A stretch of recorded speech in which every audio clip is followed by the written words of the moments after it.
Verset 6. Jean chapitre 4, verset 6.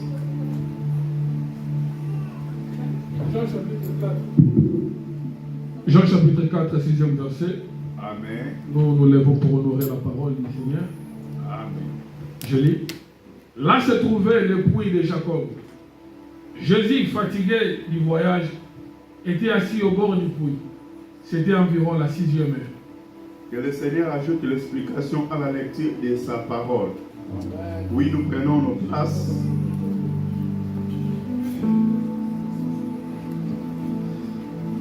Est-ce qu'il y a la joie?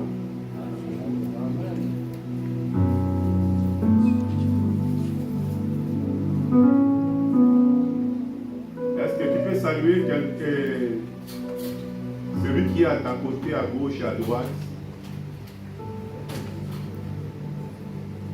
Papa, je pense que si tu ouvres comme ça, il y a chaleur qui va entrer. Il y a chaleur qui va entrer.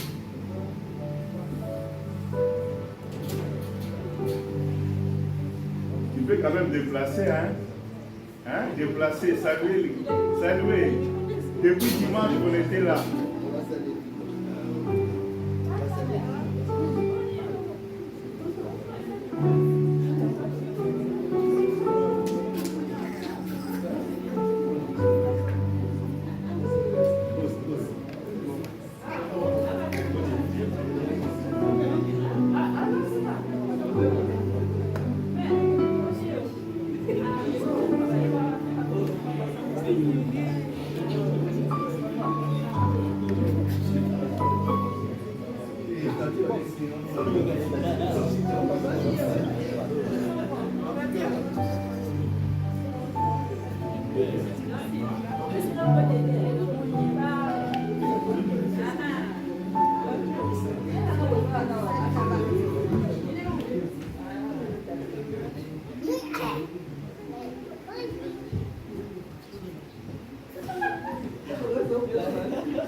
Que le Seigneur nous bénisse. Amen. Est-ce qu'il y a la joie? Amen. David a dit, je suis dans la joie quand on me dit, allons à la maison de l'Éternel. Avant de partager ce que Dieu nous a donné ce matin, j'aimerais savoir qu'est-ce qu'on a parlé dimanche dernier.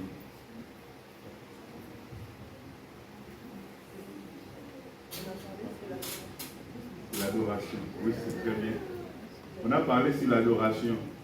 Mais quel verset qu'on a lu? C'était un seul verset.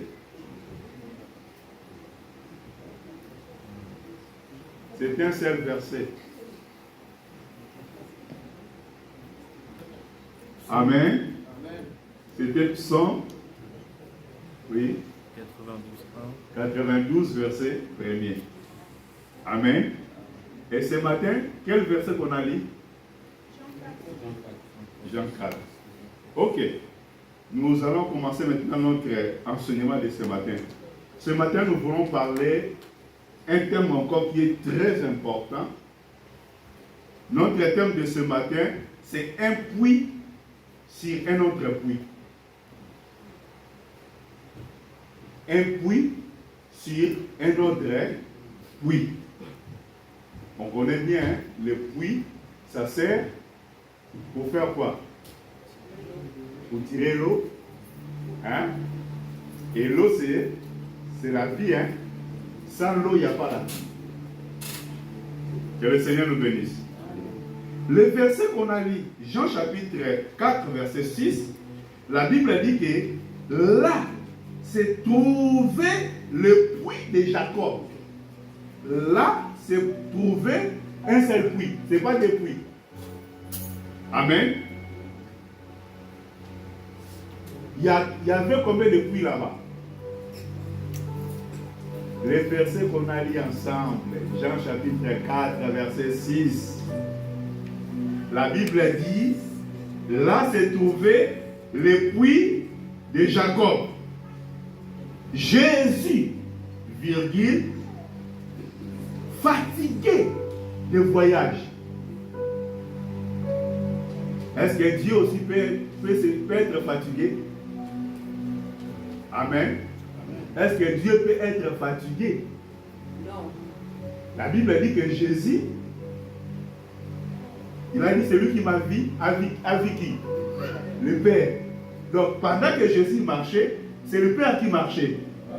Et quand il a dit que, quand la Bible dit que Jésus fatigué de voyage, donc c'est le Père qui était fatigué. Amen. Le Père était fatigué de voyage. Mais pourquoi il était fatigué de voyage? Que le Seigneur nous bénisse. Amen. Jésus était fatigué de voyage, était assis au bord du puits. Quel puits? C'était le puits de qui? De Jacob. Il est allé assis au bord du puits. La Bible dit que c'était environ la 6e heure. Point.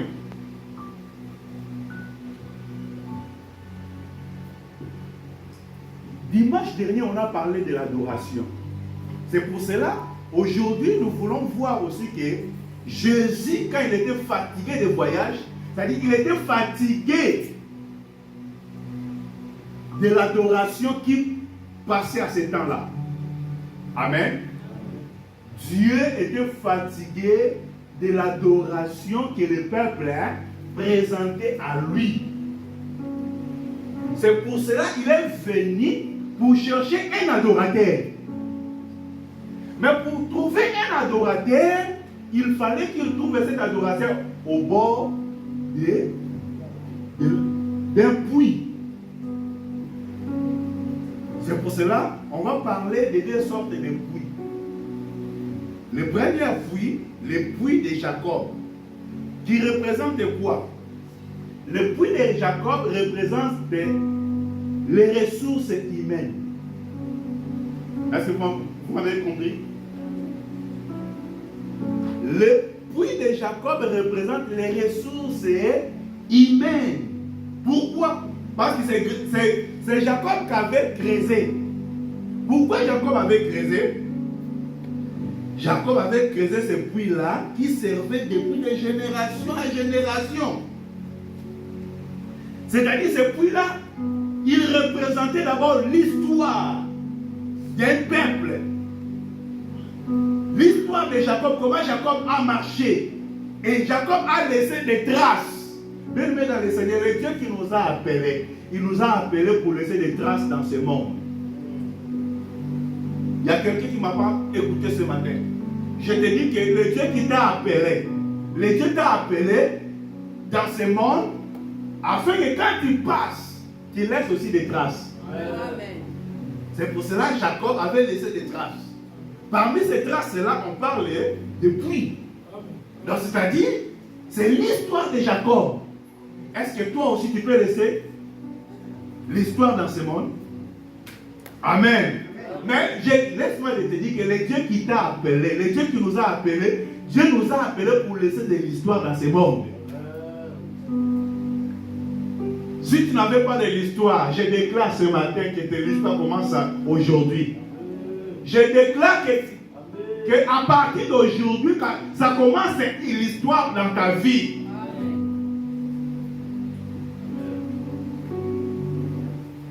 Le puits de Jacob, ça peut nous représenter aussi les traditions. Vous savez, comme les êtres humains, nous sortons toujours dans des sociétés différentes. Dans chaque société, il y a des traditions. Amen. Dans chaque société où il y a des gens sont réunis, il y a toujours des traditions. Donc ces puits-là peut aussi représenter les traditions que les Samaritains gardaient précisément. Amen. Pourquoi? Parce qu'ils savaient que c'est l'histoire d'un homme qui a marché avec Dieu. Et cet homme-là, Dieu a opéré de grandes choses dans sa vie. Donc si Dieu a opéré de grandes choses dans sa vie, c'est-à-dire Dieu a marché avec lui. Les choses qu'il a laissées, on doit conserver ces choses. Que le Seigneur nous bénisse. Bien aimé, dans ce monde, nous sommes des pèlerins, nous sommes des passagers. Mais le Dieu qui nous a appelés, il nous a donné des choses qu'on doit garder. Que le Seigneur nous bénisse. Moi, je parle et je répète. Aujourd'hui, je suis à Saint-Nazaire. Demain, je peux être encore ailleurs. Mais l'œuvre que le Seigneur nous a donnée, l'œuvre qu'on a travaillé ensemble, qu'on a bâti ensemble, toi, tu es responsable de garder cette œuvre. Que le Seigneur nous bénisse. Est-ce que quelqu'un me comprend ce matin? Parce que nous sommes des pèlerins et des voyageurs. La Bible dit, apôtre Paul, il a marché. Si tu regardes dans le livre de Actes chapitre 20, l'apôtre Paul, il a passé un temps à Éphèse, après avoir prêché, enseigné. La Bible dit qu'il a resté là pendant 3 ans. À Tirano. Et après, avant de partir, la Bible dit que l'apôtre Paul avait appelé les anciens. Il a prié pour eux et il a confié cette œuvre entre les mains des anciens. Que le Seigneur nous bénisse. Que le Seigneur nous bénisse. Le Dieu qui nous a appelés, il nous a appelés aussi de faire des routes comme les apôtres les ont fait. Que le Seigneur nous bénisse. C'est-à-dire, c'est très important de garder les choses que Dieu nous donne. Le puits de Jacob aussi, ça peut représenter aussi les efforts humains. Bien aimé, creuser un puits, ce n'est pas facile, et surtout dans les déserts. Que le Seigneur nous bénisse. Dans les déserts, mais là où il y a trop de sable, il y a trop de rochers, mais Jacob a creusé. C'est-à-dire, dans la vie, on doit aussi produire des efforts. Amen. Les ressources viennent des efforts fournis. Est-ce que quelqu'un m'attend ce matin? Ah, le Seigneur va nous donner, le Seigneur va nous bénir. Oui, le Seigneur va bénir, mais le Seigneur a besoin aussi de notre effort, de travailler. Je continue toujours de parler sur le puits de Jacob. Ça peut représenter aussi les solutions temporaires. Parce que tout ce qu'on peut avoir, les ressources qu'on a, sont des solutions temporaires. Amen. Aujourd'hui, tu peux l'avoir, demain, tu peux perdre aussi. Moi, je regarde quand je vis l'incendie aux États-Unis d'Amérique. là où ils tournent des films. Hein? Vous avez vu l'incendie qui a passé l'année dernière. Hein? Il y a des maisons qui coûtaient des millions et des milliards même. Amen. Mais ils ont tout perdu à un seul jour. Bien-aimés dans le Seigneur, tout ce que nous possédons sont des solutions temporaires. Que le Seigneur nous bénisse. Passera tout ce qu'on est, tout ce qui est entre nos mains. Passera.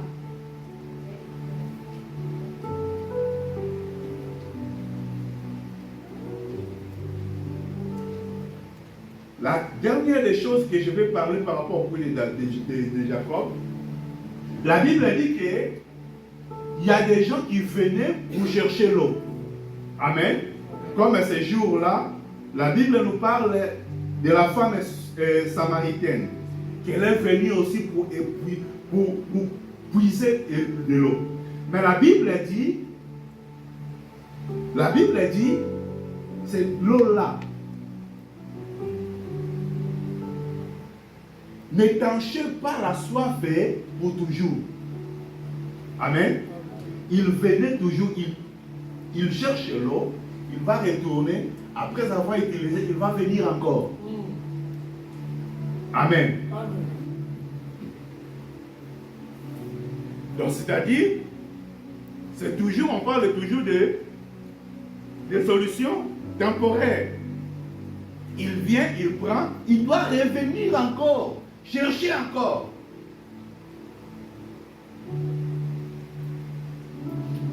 C'est-à-dire, de la même manière, les hommes cherchent souvent leur satisfaction dans les biens matériels. Amen. Parce que l'eau là, c'était matériel. Alors pour épuiser, il faut avoir un criche. Amen. Un vase, pardon. Parce que ça, tu ne peux pas avoir de l'eau. Que le Seigneur nous bénisse. Amen.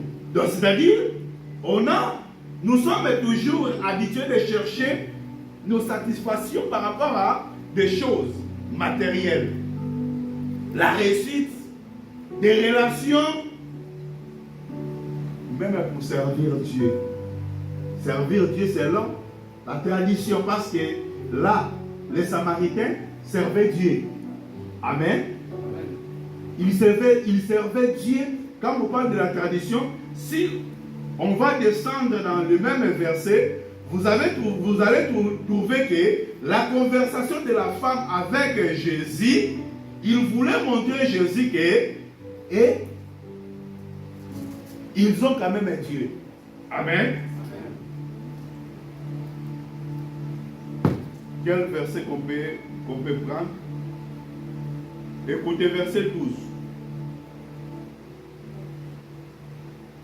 Verset 12, qu'est-ce que la Bible a dit?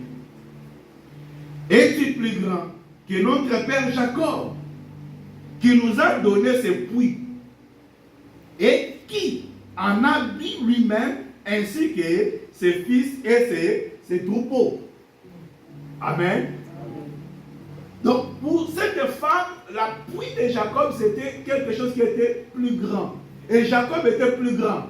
Il y a quelqu'un d'autre qui peut venir qui est plus grand que Jacob. Que le Seigneur nous bénisse. Donc là, j'ai parlé des puits de Jacob. J'ai parlé des puits de Jacob qui représentent les ressources humaines, les efforts que les hommes peuvent faire. C'est ça qui représente le puits de Jacob. Le puits qui est matériel, des choses qui sont temporaires. Mais la Bible dit, la deuxième chose, Jésus était fatigué. Quand il était fatigué, il est venu pour faire quoi? Pour s'asseoir. Amen. Sur ce puits-là.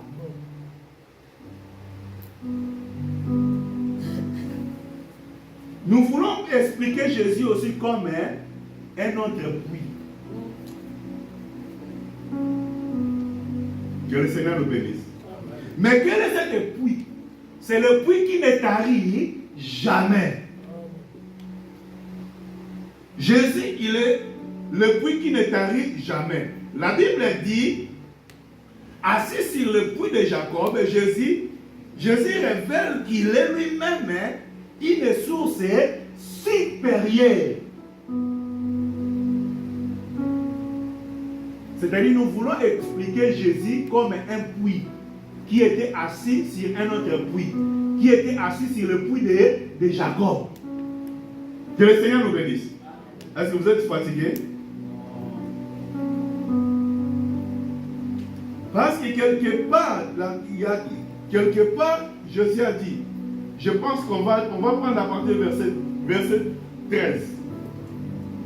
Qu'est-ce que Jésus a dit? Jésus lui répondit, quiconque boit de cette eau aura encore soif. Amen. Mais verset 14, il est en train maintenant de se révéler comme une source. Amen. Verset 14, il a dit quoi? Mais celui qui boira de l'eau que je lui donnerai, amen, que je lui donnerai, n'aura jamais soif. Et l'eau que je lui donnerai deviendra en lui une source d'eau. Amen. Qui jaillira jusque dans la vie éternelle. C'est-à-dire, ici, Jésus, il se révèle comme la source éternelle. Que le Seigneur nous bénisse. Que le Seigneur nous bénisse. C'est-à-dire, ce matin, je viens pour vous présenter un puits là où on doit aller chercher l'eau, mais l'eau qu'on doit aller chercher, c'est l'eau qui jaillira jusqu'à l'éternité. Est-ce que vous me comprenez bien? Est-ce qu'il y a des questions jusque-là? Là où on n'a pas bien compris. Amen. C'est-à-dire, le Créateur est assis sur la création.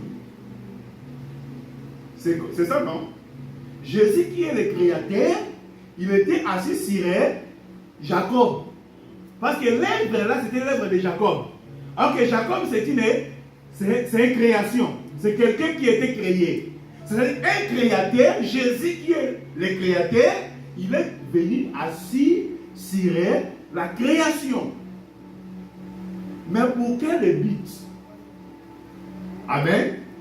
Tous ces démarches qu'on est en train de faire, on est en train de faire ces démarches pour aller au verset.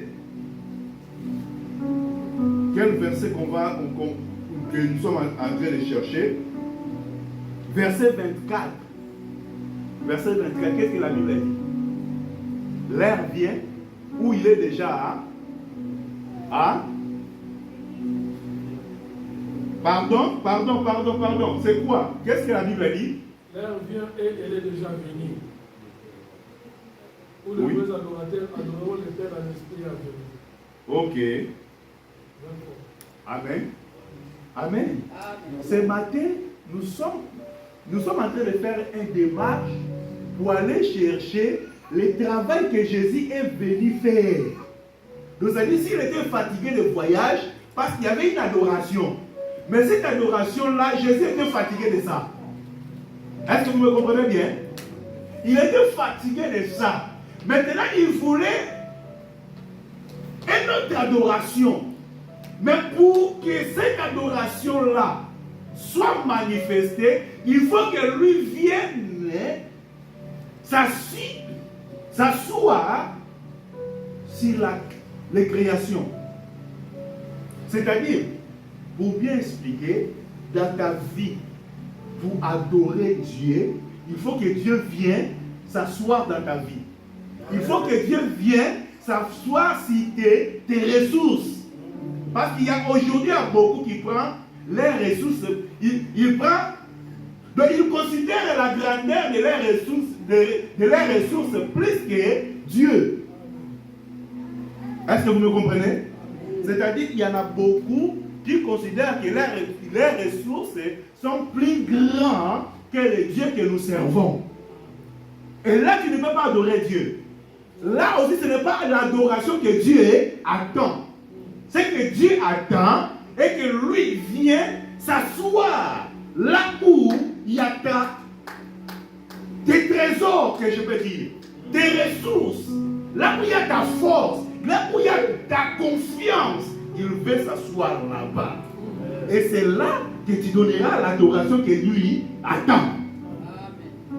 Que le Seigneur nous bénisse. Bien aimé, on peut adorer. Parce que pendant que Jésus est venu, il y avait l'adoration. Amen. Les Juifs adoraient Dieu. Les Samaritains adoraient aussi Dieu. Parce que la femme, elle a dit que notre père Jacob adorait Dieu. Il adorait dans la montagne. Et nous aussi, nous adorons dans cette montagne. Vous voyez? Mais Jésus, qui est venu pour expliquer la vraie adoration, il a dit l'heure est venue. Où les vrais adorateurs, ils n'adoreront pas ni à la montagne, ni à Jérusalem. Ce sont les adorateurs que Dieu attend.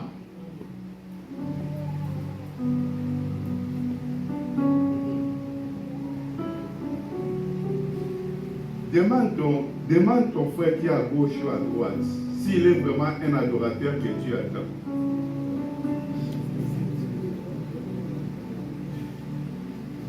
Est-ce qu'il est adorateur qui adore à Jérusalem? Tu demandes, est-ce que tu es l'adorateur qui adore à Jérusalem? Ou tu es l'adorateur qui adore dans la montagne?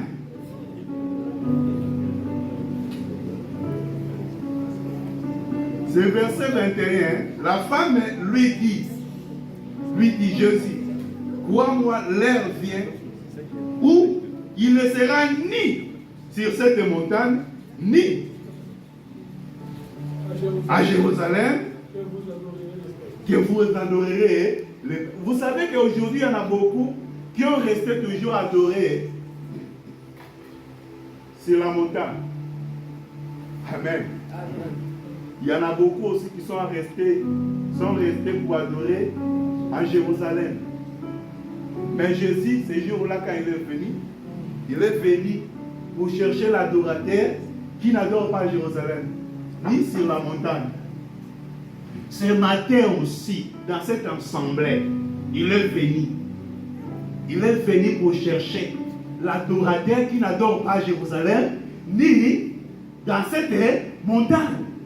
Mais il vient chercher celui qui adore en esprit et en vérité. Amen. Et cet adorateur-là, c'est toi. Amen. Que le Seigneur vous bénisse. Bien aimé. Troisième des choses que je vais expliquer. On a expliqué Jésus comme le puits qui était assis sur le puits de Jacob. Donc Jésus est supérieur que Jacob. Vous savez, même la femme, elle a dit non. Toi, tu penses que tu es le plus grand que notre père Jacob. Toi, tu penses quoi? Notre père Jacob, il est grand. Parce que lui, il a mis ses taux. Non seulement de ses hommes, ses fils aussi. Et ses troupeaux. Amen. Et il nous a laissé c'est un héritage qu'on a. Que le Seigneur nous bénisse. Mais Jésus, il a montré que oui, ce que tu fais c'est bien. Mais ce que moi je te donnerai, ce que moi je te donne, laisse que le Seigneur ce matin te donne ce que lui va te donner. Parce que ce que lui il donne, ça dépasse tout. La Bible dit que c'est la seule bénédiction de l'Éternel qui enrichit. Et qui fait suivre aucun chagrin. La Bible dit, je prends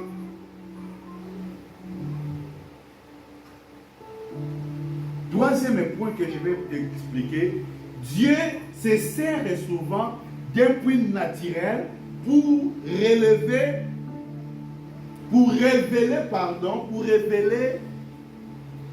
un puits spirituel. C'est-à-dire Dieu sert des ressources humaines. Amen. pour révéler des ressources spirituelles.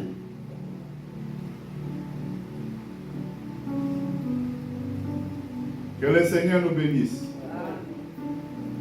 Pourquoi? Parce que dans la Bible, les puits sont souvent les liés des rencontres.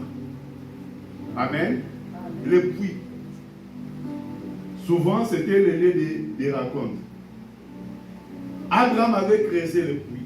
Isaac aussi avait réouvert le puits que son père avait creusé. Amen. Moïse aussi, pour trouver sa future épouse, c'était où? Au puits. Amen. Isaac aussi, le plus ancien de la maison d'Abraham, pour trouver une femme pour Isaac, c'était toujours dans un puits. Amen. Bien aimé, le puits c'est très important dans nos vies. Et nous voyons ici aussi, Jésus quand il est venu, parce que la Bible dit qu'il est venu vers les siens, mais les siens ne l'ont point. Vous savez pourquoi Jésus était allé là-bas? Ceux qui commencent la première verset, la Bible dit que les pharisiens qu'ils ont entendu, ils ont pris que Jésus il est en train de baptiser beaucoup de personnes plus que Jean. Or, Jésus lui-même ne baptisait pas, c'était ses disciples qui baptisaient. Amen. Il voulait maintenant porter le même contre le Seigneur. C'est pour cela que Jésus a quitté maintenant pour diriger vers Samarie. Amen. C'est-à-dire, quand il est venu chercher les siens ne l'ont point reçu. C'est pour cela qu'il donne les dons maintenant pour aller chercher une femme samaritaine. Amen.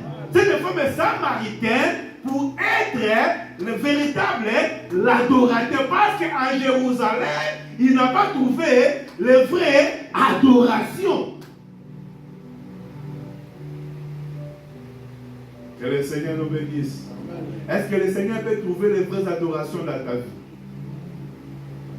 Parce que quand il n'a pas trouvé en Jérusalem, il est venu ici, dans ce puits-là, il a trouvé une femme. Mais pourquoi il est allé seulement sur un puits, dans un puits? Je ne vais pas chercher à développer beaucoup de choses. Parce qu'Éphésiens qui nous parle qu'il nous a sanctifiés par l'eau de la parole. Amen. Cette femme était une femme souillée. Mais le Seigneur avait une mission de sanctifier cette femme. À travers cette sanctification, que cette femme, qu'elle devienne un adorateur. Ou une adoratrice qui va adorer le Seigneur. Dieu utilise parfois des choses visibles. Des choses visibles pour révéler des choses invisibles. Dieu utilise souvent nos connaissances. Dieu utilise souvent nos connaissances pour nous conduire vers sa connaissance. Amen. Vous savez, comme la femme avait la révélation, elle avait la connaissance des puits, l'importance de ces puits-là, la vie que ces puits-là donnaient. C'est pour cela que Jésus est venu aussi pour l'enseigner ce que lui donne au-delà de ce que lui connaît. Amen. La connaissance c'est très important. Parce que cette femme, elle avait la connaissance des puits. Elle connaissait l'importance de la pluie. Dieu fera dans ta vie par rapport à ta connaissance. Que le Seigneur nous bénisse. Par rapport à ce que tu as. Par rapport à ce que tu possèdes. Est-ce que quelqu'un me comprend ce matin? Dieu a besoin de trouver quelque chose en toi. Et qu'est-ce que Dieu peut trouver en toi ce matin? Cette femme, elle avait d'abord une criche. À part criche, elle avait aussi la connaissance de ces liens-là, de l'importance des puits. C'est pour cela que Jésus est venu pour expliquer le vrai puits qui est lui-même, qui va donner en lui des choses qui vont changer sa vie. Vous savez, on va parler de quelques points qui est devenu pour cette femme. On va parler de quelques points qui est devenu pour cette femme. La quatrième des choses qu'on va parler, le puits était profond. Amen. Le puits était profond. Parce que quand Jésus a donné... Quel verset quel verset qu'on va puiser encore? La Bible dit, la femme, verset 15. La femme lui dit, Seigneur, donne-moi cette épouille. Non, c'était... Cette épouille...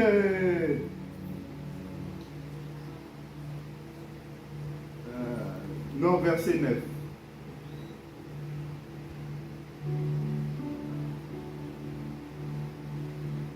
Qu'est-ce que la Bible a dit? On commence à verset 7. Verset 9, la Bible a dit que la femme samaritaine lui dit, comment toi, qui es juif, me demanderas-tu à boire à moi, qui suis une femme samaritaine? Les juifs, en effet, n'ont pas de relation avec les samaritains. C'est pas là. Verset 11. Seigneur lui dit, la femme, tu n'as rien pour puiser, et le puits est profond. Amen. Le puits est profond. D'où aurais-tu donc cette eau? Cette eau vive. Amen. Le puits était profond.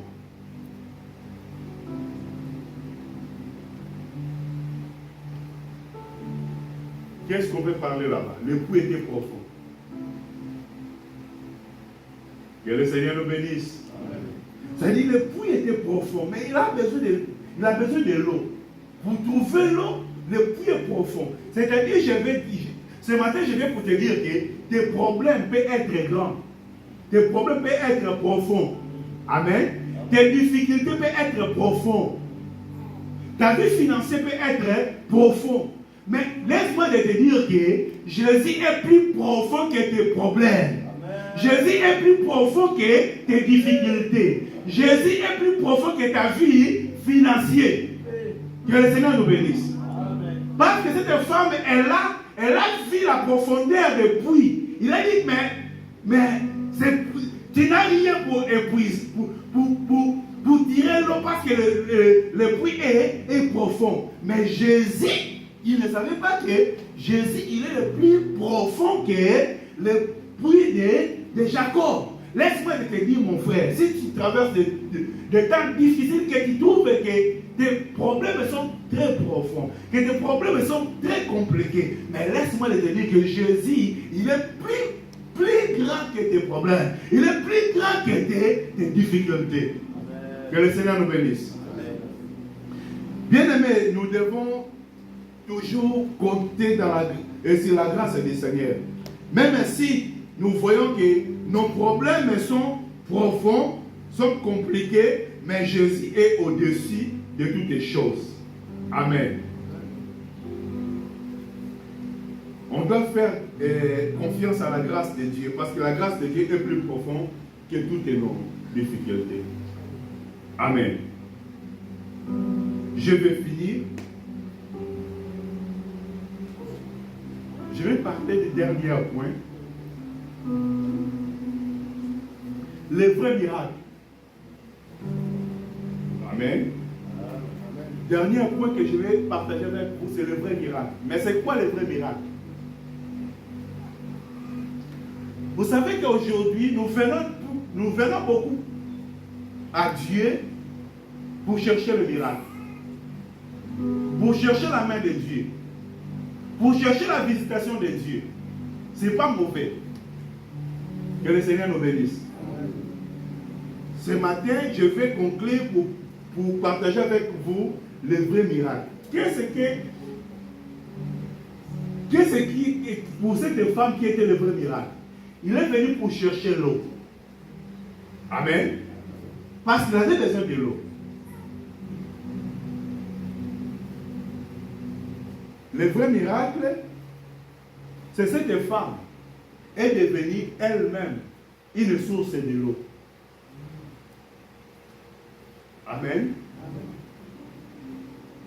Il est venu pour chercher l'eau, mais lui, de retour, il est devenu lui-même une source de l'eau. C'est Jésus qui a dit ça. Verset 14, on a lu avec vous. Parce que cette femme, elle a demandé à verset 15. Mais verset 14, Jésus a dit, mais celui qui boira, que le Seigneur nous bénisse, que celui qui boira de l'eau que je lui donnerai, n'aura jamais soif. Amen. N'aura jamais soif. Et l'eau que je lui donnerai deviendra en lui une source d'eau. Que le Seigneur nous bénisse. Qui jaillira jusque dans la vie éternelle. C'est-à-dire, bien aimé, cette femme, elle est venue chercher l'eau. Elle est venue chercher l'eau, mais lui-même, de retour, elle est devenue une source de l'eau. Jésus ne propose pas simplement à boire, mais il promet d'une source qui jaillirait pour toujours. Amen. Les croyants passent alors de chercher de l'eau à porter de l'eau. Parce qu'une source donne de l'eau. Amen. Donc il est venu quelqu'un qui cherchait de l'eau, mais lui-même il est devenu une source de l'eau. Des nécessités à un canal de bénédiction. Amen. Des puits vides. Parce qu'elle portait une crèche qui était vide, mais elle est devenue une source de l'eau. Bien aimé dans le Seigneur. Mais avant d'arriver là-bas, Jésus a demandé, donne-moi l'eau à boire. Amen. Que le Seigneur nous bénisse. Jésus, il est venu pour lui donner l'eau. Jésus, il savait que cette femme a besoin de l'eau. Amen. Mais Jésus a commencé d'abord à demander. Que le Seigneur nous bénisse. Dieu a besoin de ta vie. Tu as besoin de la vie que Dieu peut te donner. Tu as besoin de quelque chose que tu as besoin que Dieu te donne. Mais ce que Dieu te demande d'abord, c'est que toi tu as. Amen. Amen. Cette femme, elle a dit non, je ne peux pas te donner parce qu'on n'a pas une bonne relation. Entre nous et vous, on n'a pas de relation. Amen. Mais Jésus a dit, si tu connaissais les dons, la grâce que la personne que tu demandes, c'est toi qui pourrais demander. Vous voyez? Bien aimé dans le Seigneur, on a besoin de marcher avec Dieu. Mais pour marcher avec Dieu, Dieu a besoin de quelque chose de ta vie. Dieu a besoin de ton temps. Amen. Si tu donnes le temps à Dieu, Dieu te donnera aussi le temps. Si tu donnes ta vie à Dieu, Dieu te donnera aussi ta vie. Il a dit que celui qui perdra sa vie à cause de moi, il trouvera. Amen. Bien aimé dans le Seigneur, Dieu nous a appelés pour perdre pour lui. Si nous allons perdre quelque chose dans nos vies pour lui, et il nous donnera de plus. Amen. Ce matin, je suis venu pour te dire que tu es un adorateur que Dieu cherche. Dieu veut glorifier son nom. Mais Dieu, pour glorifier son nom, a besoin des instruments. La raison pour laquelle elle est allée chercher cette femme. Amen. La Bible dit qu'à travers de cette femme, le nom de Jésus a été glorifié à Jérusalem. Il y a beaucoup de gens qui ont crié à Jésus à cause de cette femme. Laisse que le Seigneur te fasse grâce à travers de toi. Que le nom de Jésus soit loué. Que le nom de Jésus soit élevé. Laisse que ta vie soit un instrument. Laisse que ta vie soit un canal. Que Dieu va être glorifié. Je déclare, je prie pour toi. Je déclare que ce matin, que Dieu visite ta vie. À travers le paix que tu as. À travers la vie que tu vas disposer devant lui.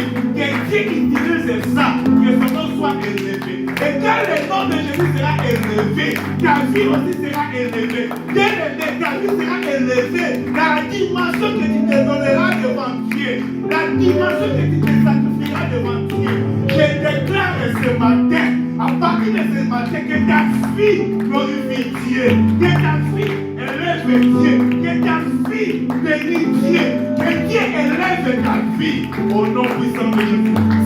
Si l'un de cette femmes a été élu jusqu'aujourd'hui, que ta vie aussi qui te laisse de grâce. Je prie pour ta vie ce matin, bien-aimé.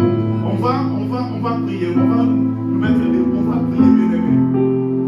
Le Dieu qui nous a appelés, c'est le Dieu qui prend des choses qui n'ont pas de valeur, qui prend des choses que les gens peuvent abandonner. Le Dieu qui prend des choses que les hommes ne regardent pas, mais Dieu prend ces choses-là pour tirer sa gloire. Je prie ce matin que Dieu tire